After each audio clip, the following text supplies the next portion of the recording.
Chaos erupted on Skinwalker Ranch. Travis Taylor was rushed to the hospital after a violent, unexplained collapse that shook the entire investigation. Sensors spiked, the ground trembled, and a blinding flash tore through the east field before every camera went dark. Tonight, we uncover what really happened and why this incident changes everything. Subscribe, because what comes next is far more disturbing. The night had begun with nothing more than a routine sweep across the east field, the kind of quiet pass that usually settled the ranch before darkness tightened around the mesa. The monitors inside the command trailer glowed with steady, predictable readings, and the crew moved with the calm rhythm of practiced habit. But beneath that stillness, something else lurked. An undercurrent the valley had been holding all day, a pressure no one could name, yet every instrument seemed to fear. As the final light drained from the sky, the air thickened, turning sharp and metallic, as if the land itself was warning them to stop. Travis Taylor stepped outside to confirm an unexpected EM spike rising from the base of the mesa. It climbed with unnatural precision, pulsing in measured beats, each one stronger than the last. The crew watched him on the exterior cameras as he followed the readings deeper into the field, his silhouette cutting through the cold. A low vibration began to spread through the soil, rattling the tripods and rippling across the dry grass. Travis paused, raising his meter toward a shimmer drifting just beyond the ridge, an outline bending the air like heat above a furnace. Inside the trailer, Eric Bard called out that the signal was accelerating, sweeping across the spectrum in patterns the ranch had never recorded. The lights flickered, the screens smeared with static, and a sharp crack split through the comms channel. Travis's figure glitched once, then twice, before the feed froze completely. For several seconds, the cameras attempted to recover, struggling to resolve his location through a haze of distortion. When the image finally returned, the field was empty. Travis was gone, erased from the frame as if the night had swallowed him whole. The team tore through the corrupted footage, isolating whatever fragments survived the blackout. Most files were unreadable, cracked open by static, warped by a distortion that crawled through every pixel. But one sequence remained intact, long enough to reveal the final seconds before Travis vanished. The clip opened with the east field drenched in pale moonlight, the grass trembling as if stirred by an unseen wind. Travis moved toward a wavering distortion hovering several feet above the ground, its edges rippling in tight concentric rings. The air around it bent sharply, folding the horizon into a warped mirage that pulsed in perfect interval. Thermal imaging painted the anomaly in deep shades of blue and black, colder than anything naturally occurring on the ranch. Each pulse spread outward in a slow, deliberate rhythm, like a heartbeat echoing through the earth. Travis raised his instrument toward it, and for a moment, the distortion expanded, blooming outward like a translucent shell, before snapping violently back into a tight sphere. The sound on the recording fractured into metallic shrieks, the kind produced when reality itself is dragged across a jagged edge. Eric Bard froze the frame at the exact moment the anomaly flared. A single flash erupted, violent, silent, unnatural, bursting into a lattice of geometric patterns that flickered across the screen for less than a fraction of a second. The shape resembled a dome folding inward, collapsing into itself with predatory speed. Travis staggered, his outline breaking apart into stuttering fragments as the distortion swallowed the space around him. Then the footage collapsed entirely. The screen went white, then black, then erupted into streams of corrupted symbols that crawled across the monitors like living code. When the image finally returned, Travis was no longer in the frame. Instead, something else lingered, an afterimage shaped like a vertical arc of light, suspended above the ground, humming with the faintest trace of motion. And as the team stared at it in stunned silence, the arc flickered once, as if something inside it was trying to step through. The moment the feed collapsed, the crew sprinted into the night, their boots hammering across the frozen ground as the last echoes of the flash bled into the darkness. The east field was unnervingly still, drained of sound sound, as if the entire valley had stopped breathing. Then they saw him, Travis Taylor, lying face down in the dirt, his body jerking in violent, uncontrolled spasms. The soil beneath him vibrated in rhythmic tremors, each pulse syncing with the residual EM spikes, screaming across their handheld meters. Whatever he had encountered had not simply struck him, it had passed through him. Eric Bard dropped to his knees first, shouting for help as he grabbed Travis by the shoulders. The moment he touched him, Eric recoiled. Travis's skin was ice cold, colder than the night air, cold enough to burn. His eyes were half open, pupils blown wide, darting across a field of visions only he could see. With every convulsion, his limbs scraped across the ground, leaving shallow trenches in the dirt, as if he were being pulled from every direction at once. Radiation alarms clipped to their belts crackled to life, screaming warnings into the air. Levels surged past safe limits, climbing higher with each passing second. The crew dragged Travis backward, desperate to pull him away from the epicenter, but the ground shuddered beneath them, rippling like muscle under strain. A low hum swelled through the field, deep,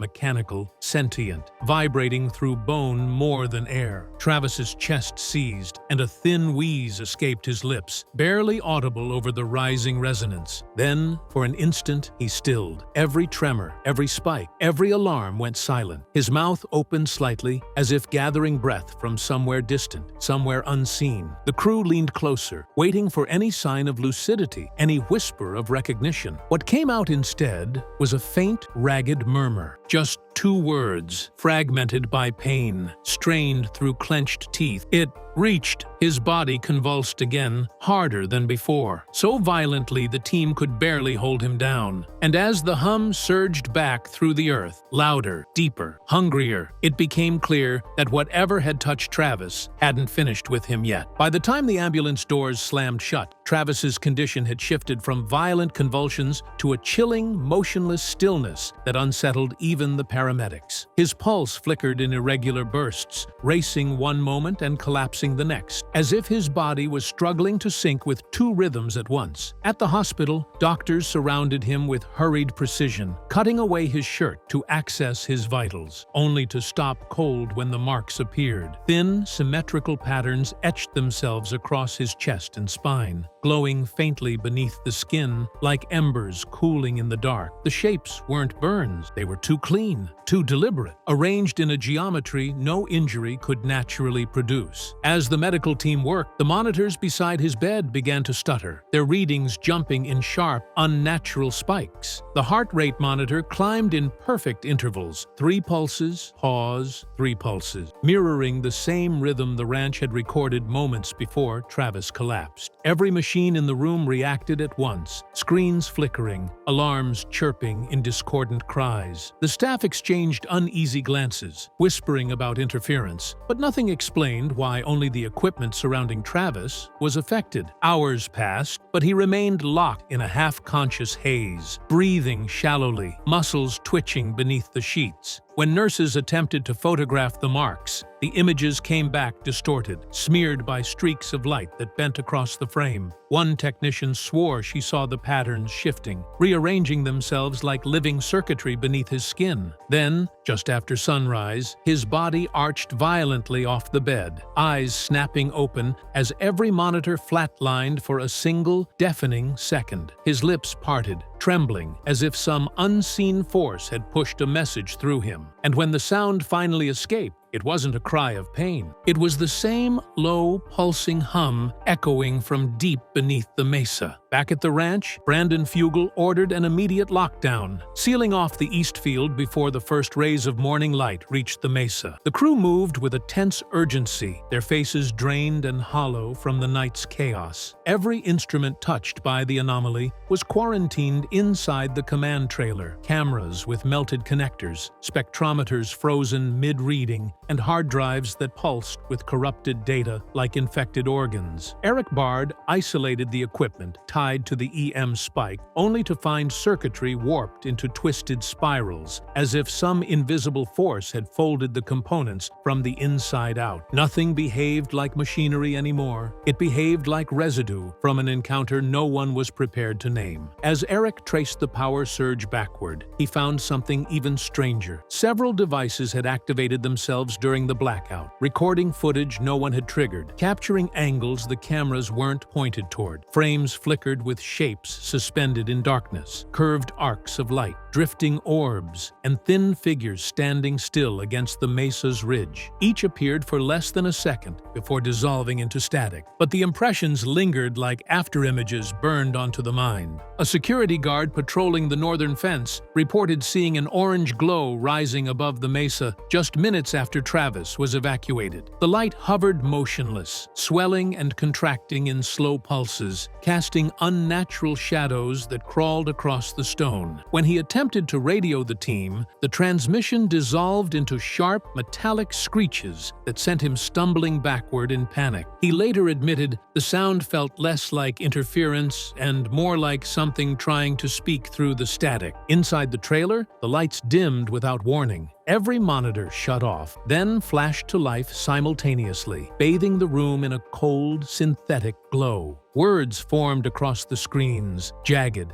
and uneven, as if drawn by a trembling hand. "Return," the tone. And in that moment, the crew understood the ranch wasn't reacting to their experiments, it was demanding them. The deeper Eric dug into the previous night's readings, the more a single truth became impossible to ignore. The tone they'd broadcast wasn't just another experimental sweep, it was the trigger. Earlier that afternoon, long before the collapse, Travis and Eric had calibrated a new set of frequencies, ones designed to push deeper into the unexplored bands that Skinwalker Ranch had resisted for years. The generator had surged to life with a resonance that vibrated through the soil, humming in layered waves that left the air quivering like disturbed glass. Travis had remarked that it felt too clean, too precise, as if the tone was aligning with something already waiting beneath the mesa. As the generator climbed toward its peak output, several sensors spiked in perfect unison. Instruments that normally behaved like independent watchdogs suddenly mirrored each other, pulsing with a synchronized rhythm that mimicked breath. Eric had paused the sweep briefly, unsettled by how the frequencies seemed to respond rather than propagate. But Travis insisted on continuing. The pattern matched an earlier anomaly they'd never been able to decode. What they didn't know was that they had replicated a pitch recorded only once before, buried inside an obscure Ute oral account referencing the voice that wakes the sky. Hours later, after the collapse, Eric replayed the generator logs only to discover that the tone had never stopped. Even after the power cut, even after the systems went dark, the waveform continued broadcasting from a source the team couldn't trace. It wasn't coming from their equipment anymore, it was emanating from the ground itself. The soil across the east field vibrated in low, granular waves, humming with the same frequency they thought they had shut down. The Earth had learned the tone, absorbed it, and begun replaying it with an intelligence that defied every law of acoustics. More alarming was the pattern embedded within it. Hidden beneath the primary resonance were harmonic layers, subtle, precise, almost mathematical, forming structures that resembled encoded instructions. Eric filtered them, slowed them, inverted them, but one terrifying conclusion grew clearer with every pass. The tone wasn't a broadcast, it was a reply, and the more he analyzed it, the more it shifted, adapting in real time to every modification he made, as if something beneath the mesa was listening closely and adjusting its voice to match his. By sunrise, the ranch had transformed from an isolated research site into a sealed perimeter, buzzing with quiet authority. Without warning, a convoy of unmarked black vehicles rolled through the front gate, their engines idling with a low, predatory rumble. Men in dark jackets stepped out with disciplined precision, carrying cases marked only with coded labels and radiation insignias. No introductions, no explanations, just a terse directive to Brandon Fugel. All experiments were to cease immediately. Their presence was not a suggestion. It was an intervention. Inside the command trailer, the air tightened as the new arrivals examined the damaged equipment piece by piece. They spoke in clipped technical bursts, referencing classifications the ranch team had never heard. One specialist studied the melted circuitry of the tone generator and muttered that the distortion pattern did not conform to known environmental stressors. Another scanned the corrupted hard drives and frowned at data signatures that appeared to regenerate even while disconnected from power. Twice, they asked Eric to explain how the devices had continued recording without batteries. Twice, he had no answer. The unmarked team moved next to the external sensor array, reviewing the moment Travis collapsed. They replayed the final frame repeatedly, the vertical arc of light suspended above the soil, flickering with an internal motion too complex to be an artifact. One agent requested the raw thermal files, and when he saw the geometry of the anomaly, its symmetrical pulse, its cold, deliberate structure, he drew a slow breath and whispered to his partner, "We've seen this formation before?" He refused to elaborate. Outside, near the fence line, another pair of operatives examined the patch of ground where Travis had fallen. They swept handheld detectors across the soil, watching the needles jitter and spike in jagged, unnatural patterns. One asked how long Travis had maintained direct proximity to the anomaly. When Brandon answered 30 to 40 seconds, the man stiffened. "That exposure level isn't survivable," he muttered, not realizing his words carried back to the team still inside the trailer. But their questions shifted from scientific to surgical. They wanted timestamps, angle logs, biometric readouts, anything that documented the exact moment the light engulfed Travis. They wanted to know what he said, what he touched, what he might have carried out of the field without realizing it. And when they learned the symmetrical marks on his chest were still pulsing in the hospital, their expressions changed from rigid professionalism to something colder, recognition. One agent pulled Brandon aside, lowering his voice to a warning barely above a whisper. "Nothing on this ranch is random. Whatever he encountered didn't just strike him, it interacted with him." He paused, eyes fixed on the mesa, like it was watching him back. Then came the question that froze Brandon in place. How long was he exposed to the entity? For nearly 12 hours, Travis drifted in a twilight state, neither conscious nor fully gone, his breathing shallow, his muscles twitching in brief, involuntary spasms. Doctors monitored him with a mixture of confusion and unease, noting how every machine near his bed behaved as if trapped inside an unseen magnetic field. Heart rate monitors pulsed in perfect triplets. IV pumps stuttered in synchronized beats. Even the overhead lights flickered in rhythmic sequences that matched the same pattern still echoing across the ranch. It was as if whatever had struck Travis had followed him into the hospital, embedding itself inside the very air around him.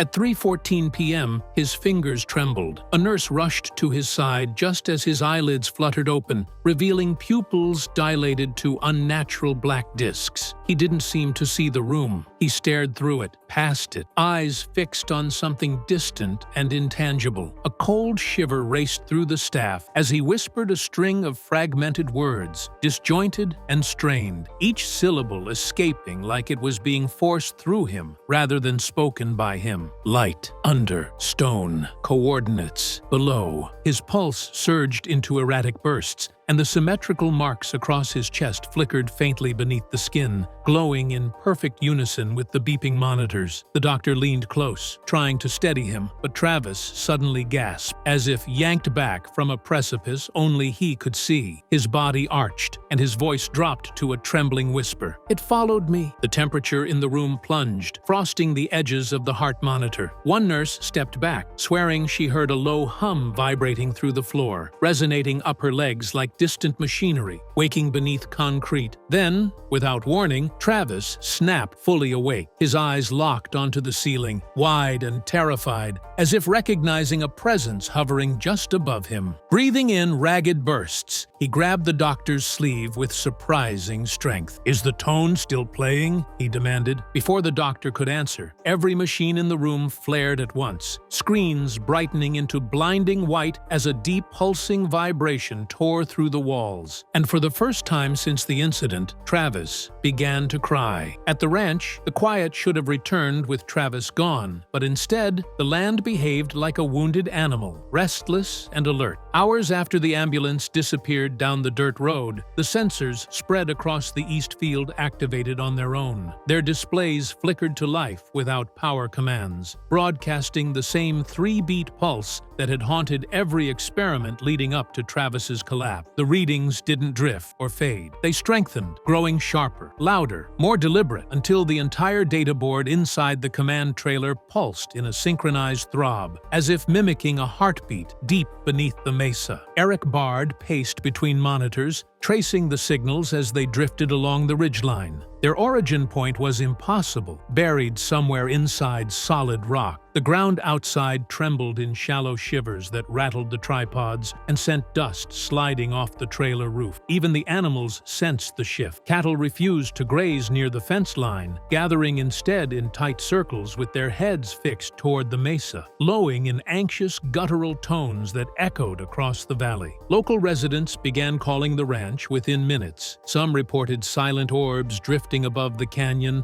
gliding effortlessly against the wind. Others described a low mechanical hum vibrating through their homes, so deep it rattled dishes in cupboards and made windows buzz in their frames. One family claimed their porch lights flickered in the same 3-beat pattern before shutting off entirely. Whatever had struck the ranch was spreading outward, rippling across the basin like a stone dropped into dark water. Back at the hospital, Travis lay propped in a dim recovery room, pale and silent. Doctors had cleared him for observation, unable to identify a single medical explanation for the symmetrical marks that continued to pulse beneath his skin. When Brandon and Eric finally entered his room, he looked at them with hollow eyes, as though pieces of him were still trapped out there in the dirt where he fell. He whispered that the light hadn't stopped after the collapse. It had followed him, clinging to the edges of his vision like a silhouette waiting for permission to step forward. During discharge paperwork, the nurse checking his vitals hesitated. The radiation monitor clipped to her belt began chirping, softly at first, then louder, its needle rising toward the red. She checked the device, thinking it malfunctioned, but the readings only climbed higher the closer she moved to Travis. When he exhaled, the monitor spiked violently. Then, Travis looked at Brandon with a distant, trembling clarity and whispered, "It's coming back!" And miles away, on the ranch he'd just escaped, the sensors began pulsing in perfect rhythm. 3 beats, pause, 3 beats, like an approaching signal counting down.